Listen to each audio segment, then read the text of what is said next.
Below. I'm below, live connected. Live connected, I'm below.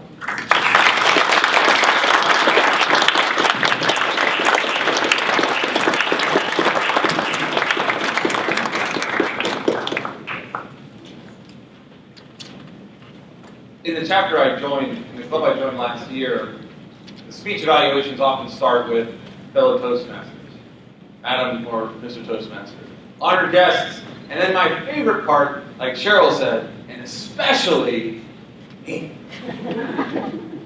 So when I was given the opportunity to be the model speaker, I said, of course, but no, really, I wanted to take the opportunity to spend this morning with you because giving the opportunity to share a bit of our lives with each other is one of the greatest joys that we can have. So I appreciate your time this morning. When I was creating this speech, I thought to myself, if I were given a microphone to the world and just 5 minutes to communicate something, what would I say? A microphone to the world and 5 minutes to speak. I talk about my experience and what I've come to find to be true in living life to the fullest. And that's what I'd like to share with you today. If you want to live life to the fullest, in my opinion, you have to live life connected in 3 ways. And maybe if we had more time, we could come up with 5 or 10 ways. But we're just going to go over 3 distinct ways that we want to live life connected. Number 1, we want to live life connected physically. Physically connected. And what do I mean by that? I mean literally physically connected. What is it that keeps you alive right now? Have you thought about that? What is it that controls the heartbeats that have been happening 80 to 100 times over the last 60 seconds? Have you been thinking about that, Cheryl? Do you think about 1, 2, 3, no? Right? Or how about the breaths you took? About 16 to 20 of them in the last 60 seconds. Or how about the 75 trillion cells that are keeping you alive perfectly in the symphony of life right now as we sit and stand? The food you eat today. Food you have for breakfast, and we cut your eyeballs tomorrow. I think that's pretty cool. I can't even figure out how to create a tomato, but somehow something creates light out of dirt, sunlight, and water. I think it's pretty cool. And in our bodies, that's called our brain. That's what really keeps us alive and going. How do we know this to be true? If I cut the nerve to my arm stops working, right? If I cut the nerve to my heart stops working. But if I irritate the nerve, if I irritate the connection, it still works, but what does it feel like? You ever sit on your hand for a little while, or you're what? No? Here's the tragedy that I find as a doctor. What about the nerve to the heart? Have you ever had someone say to you, my heart just got a little numb this morning? Or after breakfast this morning, did anyone say, you know, in this morning's session, I had my kidney fell asleep in the morning? Right? But we can irritate the connection between our brain and parts of our body, and if we do that, those parts of the body break down. They do not work as well. So my encouragement is to everybody, most people across the globe probably don't know that. They probably think I feel fine, but if the connection is distorted somewhere along the nervous system, that line can break down. So that's number 1 physically. If we want to be 100% fully connected, fully alive, we have to have 100% communication and connection between our brain and all parts of the body. Number 2, if I want to live life fully, I have to be fully connected with myself spiritually. My own passions, my own aspirations. What is your calling in life? What are you here for? It reminds me of a story of a businessman who was walking down a street and he came across a group of bricklayers. And he went to the first bricklayer and asked him what he was doing. And the first bricklayer said, oh, I'm breaking my back. Here every day I'm laying these bricks. I get no appreciation. I work 60 plus hours a week. I'm gonna go to bed doing this job. So he said, okay. So he walked on to the next bricklayer. Said, what are you doing? The next bricklayer said, oh, I'm building a wall. It's pretty good pay, you know. I get to go home feed my family by 6, have dinner. I actually get paid overtime, so I get 60 hours a week. It's pretty cool. That's interesting. So we went on to the next guy and he said, what are you doing? He goes, oh, sir, we're building the next children's hospital that we're going to save lives. They're doing research with kids with cancer. You couldn't pay me enough to do this job. Because I get to drive by every day and know that I built an institution that helped to save lives. What's the difference in that, right? There's a difference in connection. They all were connected with their purpose. What is your purpose? We could spend hours on that one, but I think it's worth thinking about and planning on, because if it's just the day-to-day, that's not fulfillment. Fulfillment is what those days lead up to over a lifetime. And number 3, so number 1, we have to live life connected physically, Number 2, we have to live life connected spiritually, I would say, with our calling and our purpose. And number 3, we have to live life connected with one another, relationally. I had a dream. True story. And please don't ask me why my dreams are so weird. I think all of our dreams are a little weird. I had a dream where I had achieved the highest levels of success. By Anthony Robbins. Everyone know Anthony Robbins, Tony Robbins, right? Yeah. He defines success is doing whatever you want, whenever you want, wherever you want, with whomever you want, as often as you want. That's a pretty good definition of success, right? So I thought, hey, that's pretty cool. I had this dream. I said, I'm going to the four corners of the earth. I'm scaling the highest mountains. I'm scuba diving in the deepest seas. I'm doing it all, right? And then one day in my dream, and this is where dreams get a little weird, I came to the realization that everyone around me, the people that I was experiencing all those things with, they weren't fellow human beings. Now, I can't recall in my dream. You know how dreams are. I don't know, remember if they were robots or they were figments of my imagination or, what it was that disconnected us. But the fact was they were not human beings. And so if you think of that in your own mind, if you had achieved the standard definition of success, where would you go? Who would you see? What would you do?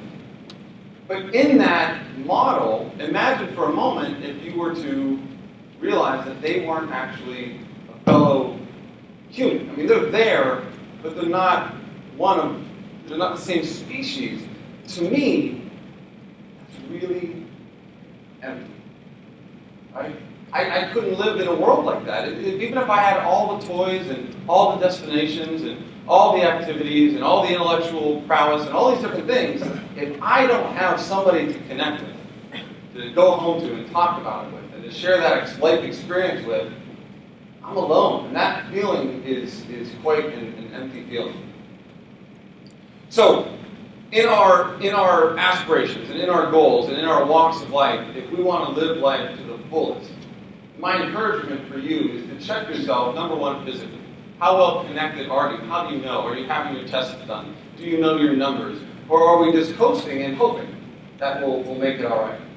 Number two, are we connected with our life's goals and our aspirations? Do we even have goals? Do we have them written down? Are we reviewing them on a daily, consistent basis to know if we're headed in the right direction or the wrong direction? And then lastly, are we connected with one another? Sometimes relationships can be scary things. We open ourselves up, but we can get hurt, and it's not something we all like to do, but that's part of the life experience. My encouragement to all of us is in our professional and in our social and in our family life to connect with one another, because that's really where we get the juice out of life. Thank you for allowing me to spend this morning with you. It's been an honor and a privilege. God bless you.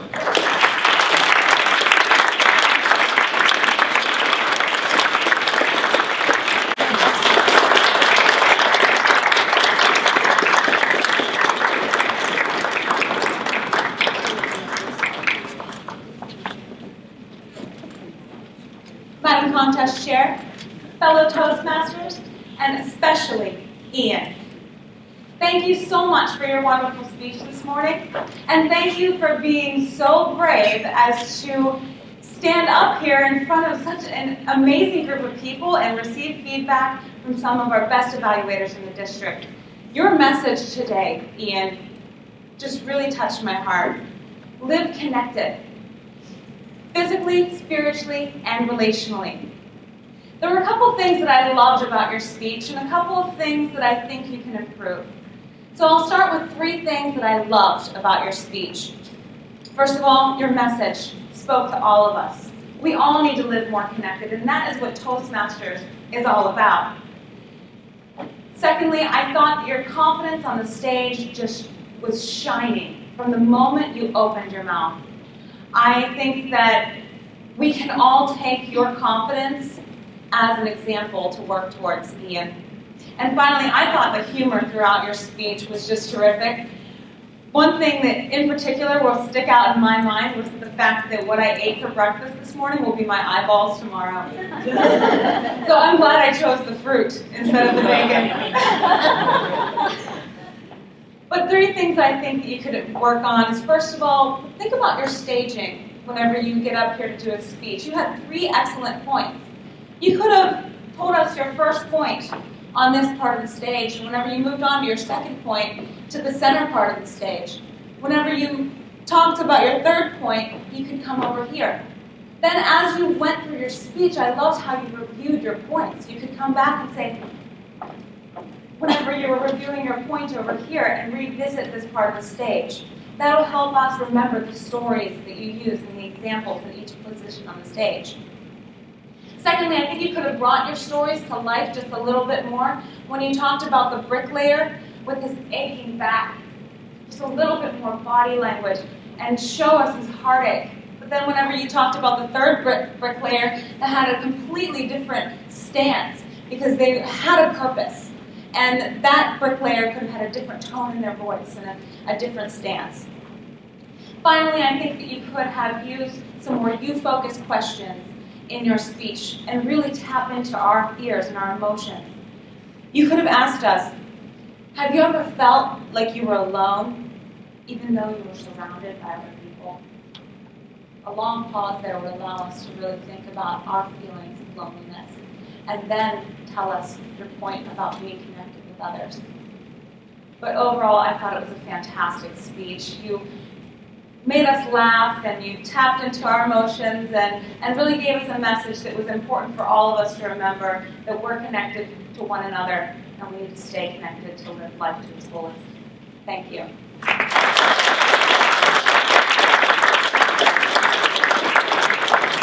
Wilson, Charlie Wilson.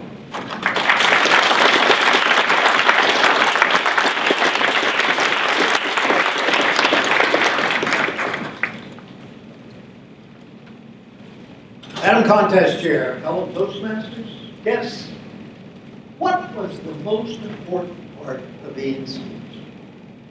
What is the most important part of any speech? The impact on the audience. Did he impact on us? I saw people very interested. And it turned out that the subject of his speech, life connections, actually fit the theme of the conference. Social media, connections. So it was quite apropos. Now, he worked in many things that we should learn. The 3 lessons. He told a story about the brick masons, stonemasons. Now we've all heard the story, I think. But it ends up with the cathedral. But he turned it around, and we're now building a children's hospital. How apropos was that, given the incident of several days ago, when the children's hospital became so important just down the road? Did he connect with a smile? Yes, he smiled in the beginning, but then the smile disappeared. We got a little serious.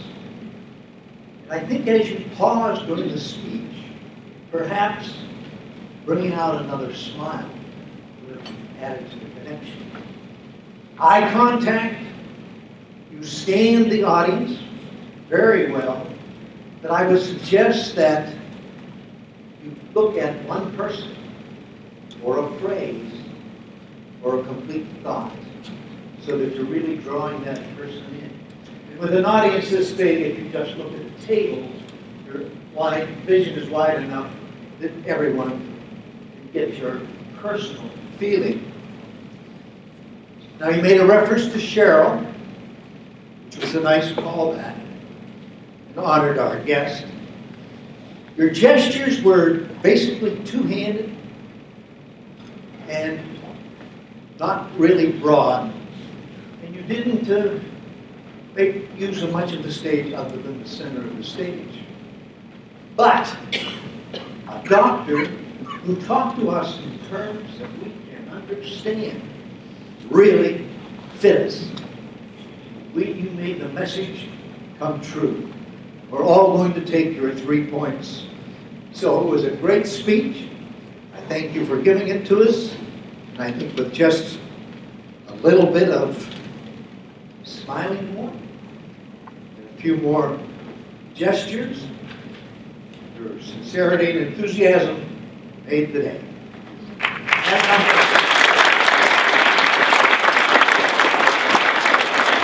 Matthews, Paul Matthews.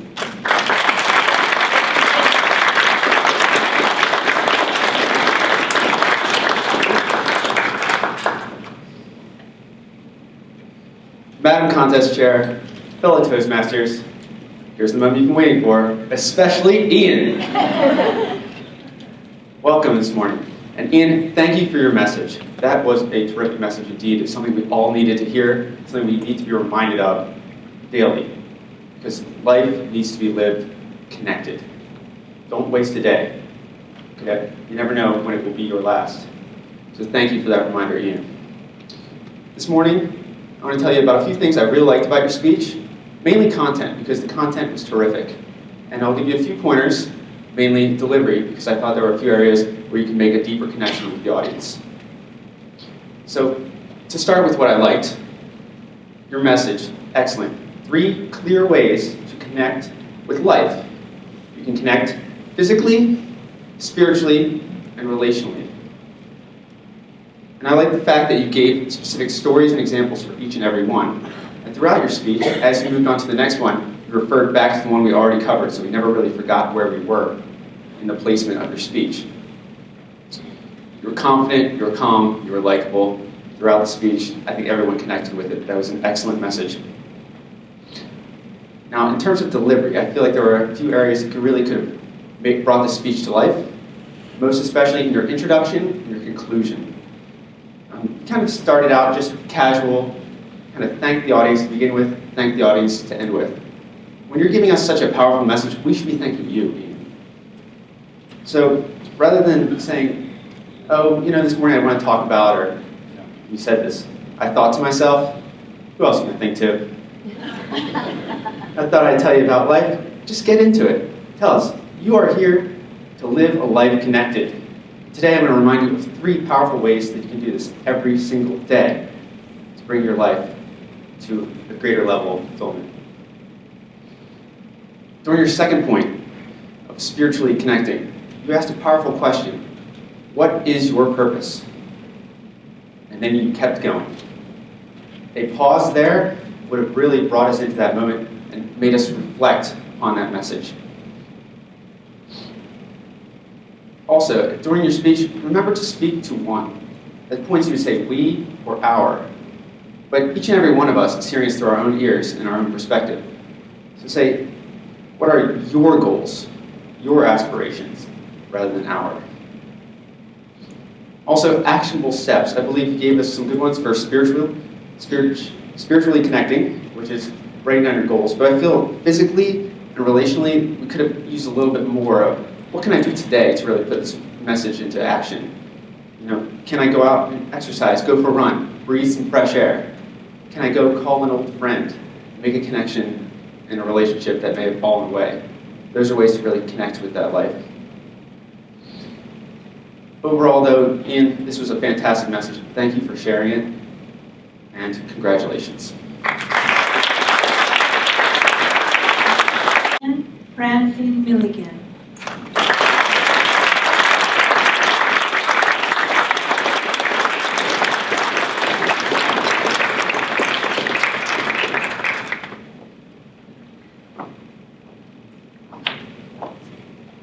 Madam Contest Chair, fellow Toastmasters, distinguished Toastmasters and guests, and Ian, here's your favorite part, most especially Ian. Ian, your speech, Live Life Connected, was such a powerful topic. Your passion, your energy just shone through your whole presentation. I loved your vocal projection. Unlike me, who has a really quiet voice, I don't think you needed this mic. We could hear you clearly.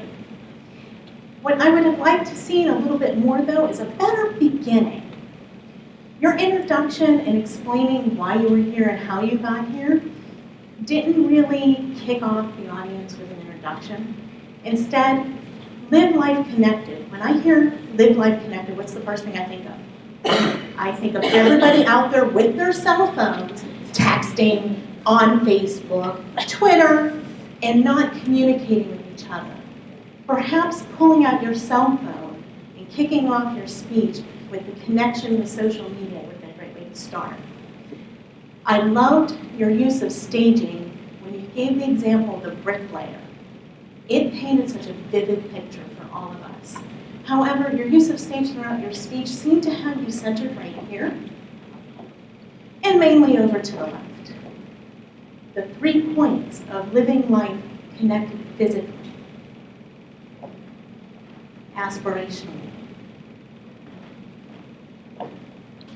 emotionally, would have really painted a powerful picture on those 3. The supporting material for living life connected physically, I thought could have used strengthening. You told us what it meant. You gave great gestures in cutting off your arm, cutting off your heart. But how? How do we connect physically with our brain and our heart? Aspirationally, as I said, the bricklayer example was so powerful and tied to us as Toastmasters and as leaders. What are your goals? Emotionally, the heart, not just a physical being, connecting emotionally as people. By putting in some pauses and using increased staging, your very powerful message would become even more powerful. Your passion obviously shone through, your knowledge of the topic. You are a very wonderful speaker, and I see such a great future for you in Toastmasters, and I'm very thankful that you stayed as a guest. Madam Contestant.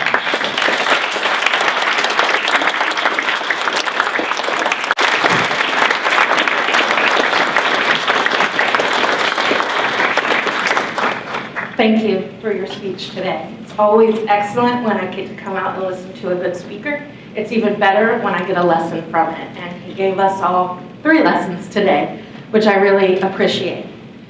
You started off with telling us a little bit of a story about how you arrived at your speech today. And I had hoped that when you got to a phrase and you said, if I had a mic in 5 minutes, if I get to hear you deliver that speech again, I wish you would start with that. Because as soon as you said that, I was in it. I was like, oh, if I had a mic in 5 minutes, what's he going to tell us in his 5 minutes? And then you got into the structure of your speech. You were going to give us 3 ways. And the first one was going to be physical. So I'm going to give you feedback in 3 ways. And the first one will be physical. Physically, right? You're like, ah, I can steal from him right here. The first one, physical. You used the stage. I think you could have used it just a little bit more. You could have given us a little bit more variability. But I was okay with the amount of energy you gave us because when you were speaking, the energy of your voice was very good. I think you could have used your voice just a little bit more or maybe gotten a little closer to us when you were hitting us with some really emotional stuff. When you were saying, what's your purpose? I wanted you to use the physical space in the room, suck the air out of the room with that and let us hit that. Or when you say emptiness, let us feel that emptiness. Spirituality, when you say, what is your purpose? This was your strongest point for me because you used the story, and I love stories, we all love stories, to get your point across, and that let you be really focused in what you were telling us. You revealed somewhere around there that you were a doctor, and at that point I think it clicked for me we were talking medical doctor when you were talking about physically. I would have liked to hear that a little bit earlier because it gave you immediate credibility. And instantly, I wanted to hear a story about this disconnect between our brain and our body. You started there to ask the audience some questions. What's our purpose? What's your purpose? And that, I think, pulled us in even more. And then you moved to relationally. And relationally, I think, for me, becomes where you start to ask these questions, especially in your conclusion. You say, check ourselves. Are we okay? Are we connected to one another? And when I think relationally, I wanted to see you change one word, and instead of saying us and we, I wanted you to look at this audience and say, check yourself. Are you connected? Because I think that gives us that stronger call to action and would have made your conclusion a little bit more powerful. But your humor, you made us laugh. You gave us those moments where we thought, do we know our body? You gave us moments where we questioned things, and that was excellent. So thank you very much.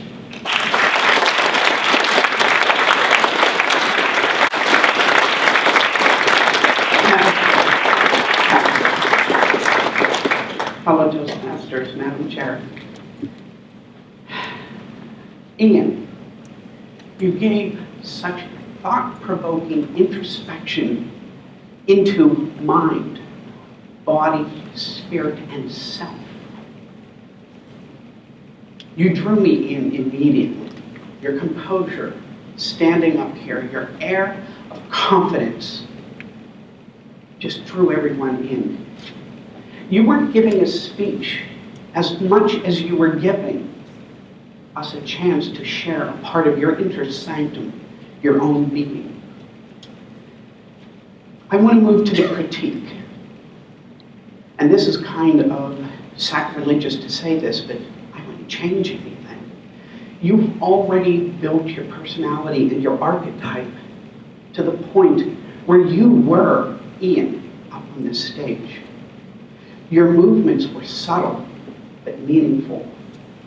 To change any of your, actually, I believe that if we only saw from here up, we would have received the same introspection, the same message without seeing your hands, without seeing your body movements.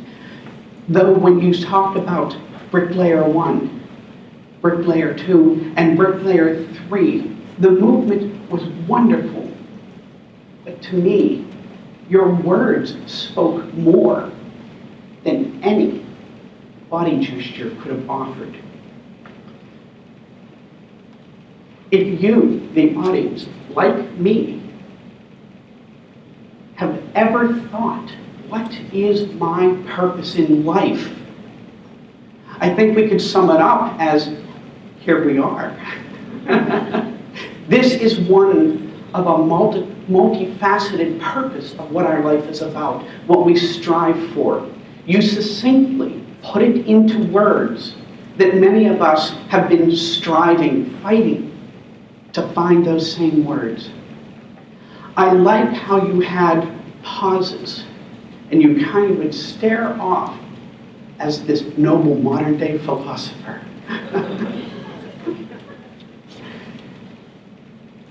It was so, I can't help but go back to this, but you drew me in as if you were in my own brain. How many of us here are chronically asking ourselves, what is our purpose? And then redefining what our purpose is, and then honing what is our purpose. The philosophy behind that, you mentioned Anthony Robbins, Tony Robbins. He is a wonderful mentor to us all. And in conclusion, stay the way you are. You're awesome. Thank you. Beverly Wise. Beverly Wise.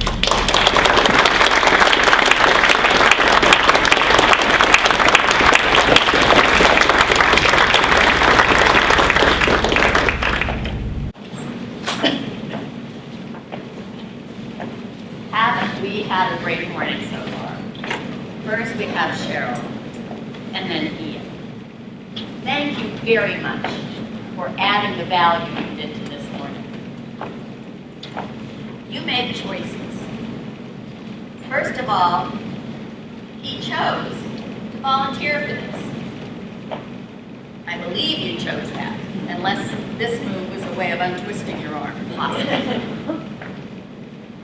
You chose a subject that not only would help us all be in the moment, but it was something that Ian was connected to.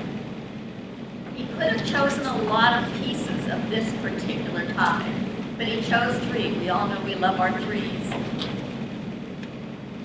And each one was something that he has a personal relationship with. He started off with physiological, neurological connectedness. He's a doctor. He knows about these things. Gives him credibility. Second of all, he talked about a spiritual connectivity, and then he related an experience of his. And third was the social connectivity. And in that way, he tied it to the conference theme. Excellent choices. He chose to come here this morning dressed in a suit. So we know he's very well-mannered and a nice professional. And he shows up with a beard. So we know he's young and hip. Nice choice. You make it hard to be an evaluator because you did so much so well. Fortunately, there are a couple of things I'd like to mention. You tended to stay here. I'm sure you've heard this already this afternoon, this morning. You stayed here, and you have a whole stage that you could be using. Especially when you have the three parts of your talk. You could, for instance, do the first part here. Bring your audience here for the second part, and over here for the third. One possibility. Now you did some of that with the three bricklayers, so that was nice. Expand. You've got lots of space here. Second, you tended to trip over your words. You spoke quickly sometimes and tripped over your words. Breathe. Use your diaphragm. Breathe. Slow down. Let us hear everything you have to say. Third, I'm afraid that you may have, it's bad enough to be nervous when you come up on stage, but your introducer, English not her first language, it was hard for me, for instance, to know what the title of your talk was. And if something like that happens, and it does in Toastmasters International, get up on stage and own it. And make it clear to everyone, because otherwise we're sitting there going, what's he going to talk about? What's he going to say? So please, breathe, own the stage, enjoy the moment. Thank you.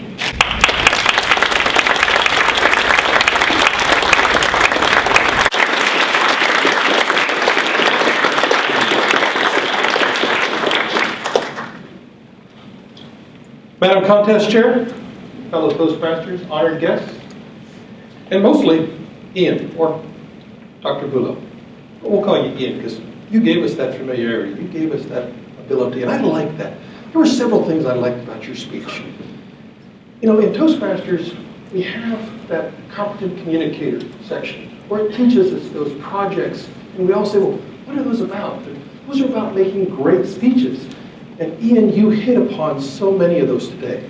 Whether it was organization or getting to the point or vocal variety or persuading us, he did a really good job of that. And I want to talk about a few of those things today.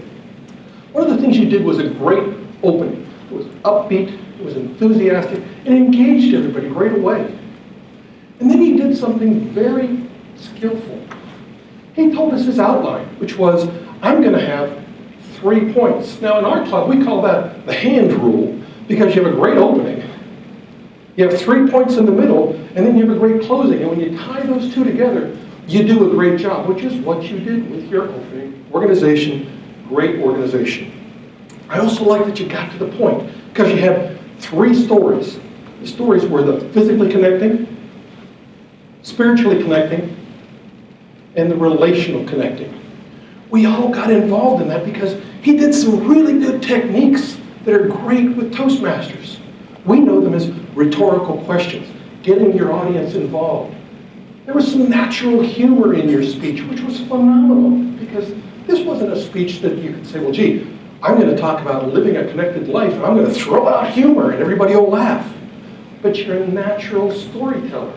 So you're able to pull in that humor and get us involved. Great job. You also had some good visual aids where you were making connections. When you were talking about the one story where the 3 bricklayers were there, You talked about each one. This is a point where I might offer a little bit of suggestion to you, and that is use your stage. This is yours. You own it. Now, your audience reads from left to right. So what you could do is your first story about physically connecting could have been over here. Plant yourself here and give us that story about physically connecting. Then, as you did naturally in your stories, move to your second point about spiritual connection. And that's grounded here, right in the middle. You're connecting with the audience. You had great eye contact as well. Another good point. And then your last story about that relational connecting is right over here. And your audience has followed you just logically the way we read, left to right. And you've now used the stage and involved everybody. You had great eye contact, which kept everybody involved and included. One other point I might offer was a foundational phrase, something where you could have brought that in and said, do you live connected? Here's how you can do it. And that would have been a good item for your close as well. But overall, I think this was a fantastic speech, great organization, great points, and very little critique for you, sir. I look forward to hearing you speak again. Madam Contest Chair.